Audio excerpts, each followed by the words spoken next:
Class 8 के सभी बच्चों को ढेर सारा प्यार, शुभाशीष।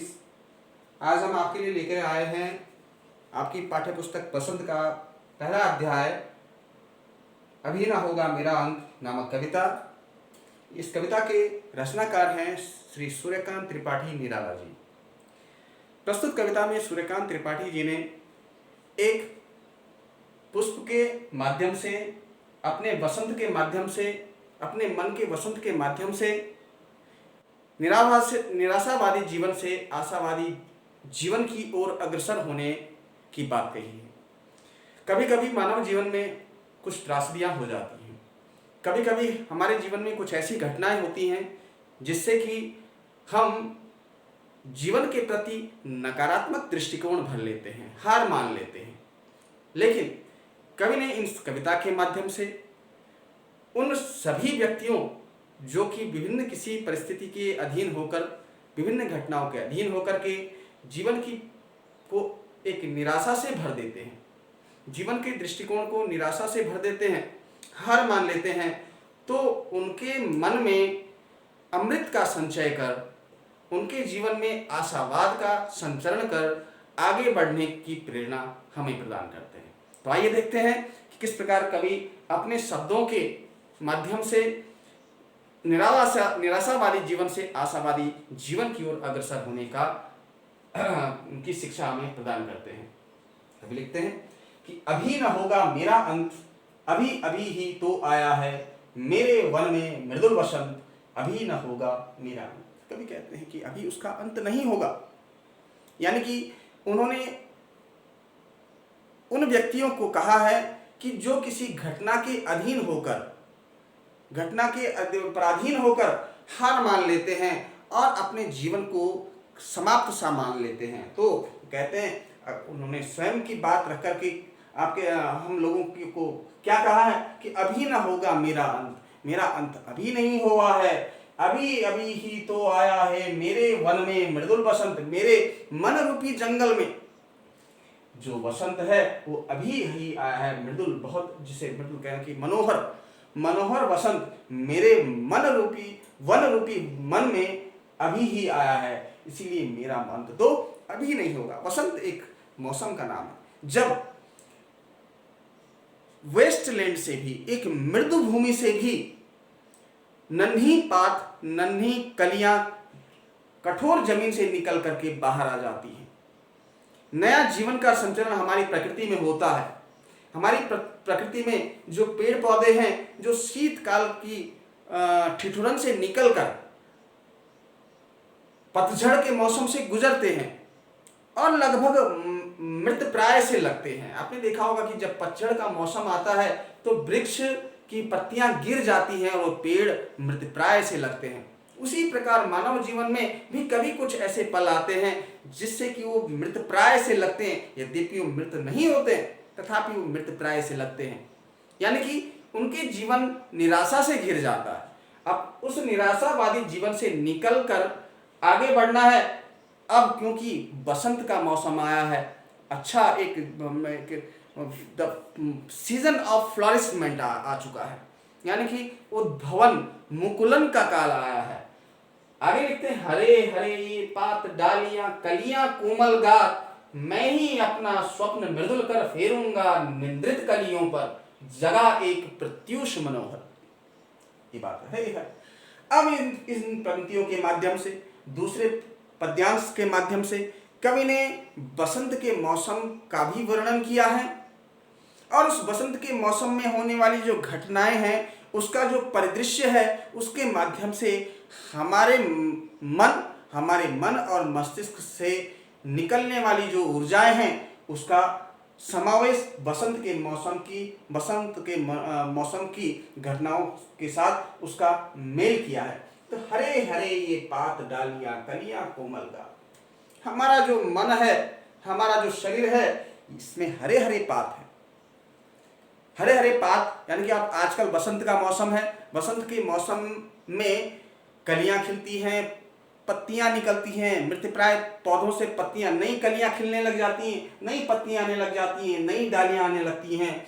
मैं ही अपना स्वप्न मृदुल कर फेरूंगा निंद्रित कलियों पर, मैं ही अपना स्वप्न मृदुल कर अपने जो जिस निराशावादी चिर निंद्रा में मैं सोया हुआ हूँ, जिस निराशा की निंद्रा में मैं सोया हुआ हूँ, उस निंद्रा में स्वप्नों को मृदुल कर उस निंद्रा में अपने मृदुल स्वप्नों को देखकर अपनी निंद्रित कलियों पर मैं अब उसे फेरूंगा, उन स्वप्नों को फेरूंगा। जो लोग निराशावादी जीवन में सो रखे हैं, अपने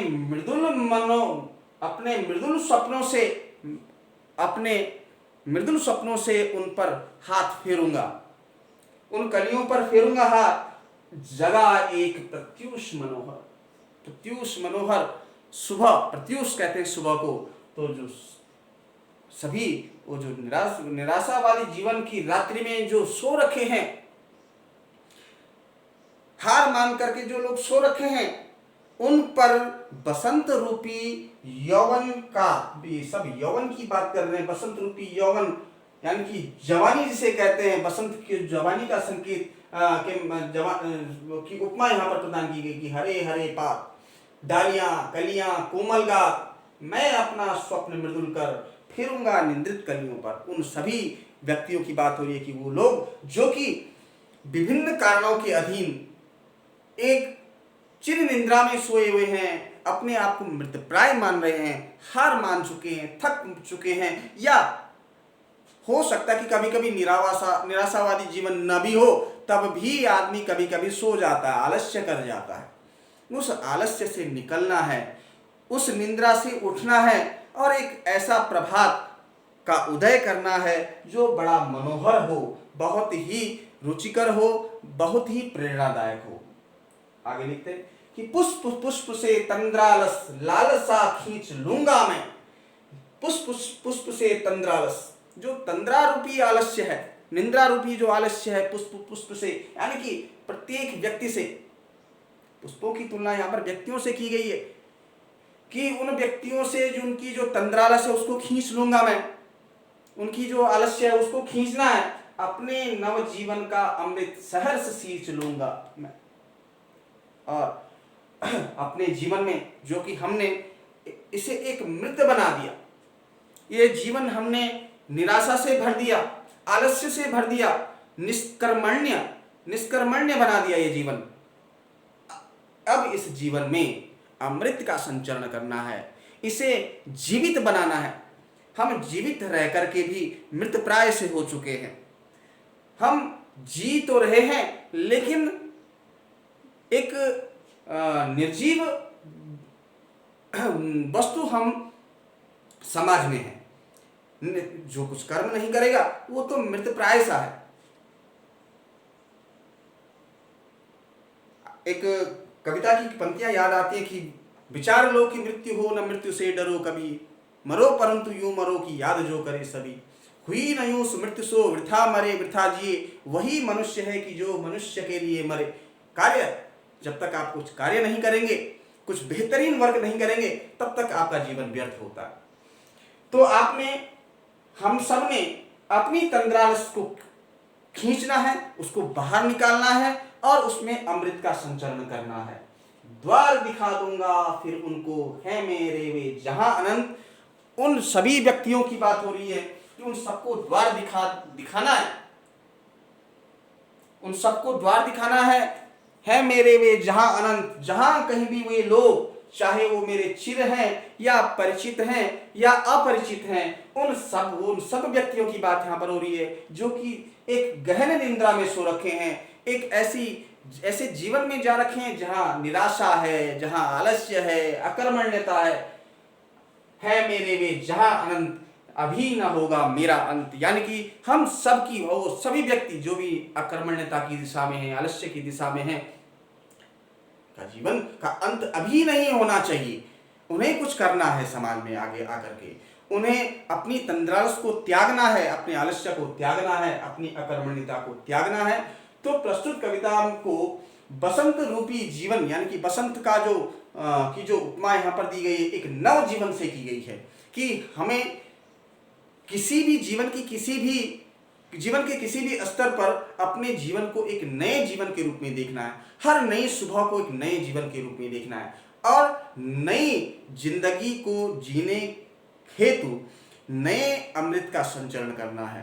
पिछली बातों को भूल जाना है, पिछली असफलताओं को भूल पीछे छोड़ देना है और सफलता के लिए आगे का मार्ग प्रशस्त करना है। तो इस कविता का भाव सूर्यकांत त्रिपाठी निराला जी के द्वारा रचित यहाँ पर प्रस्तुत किया गया।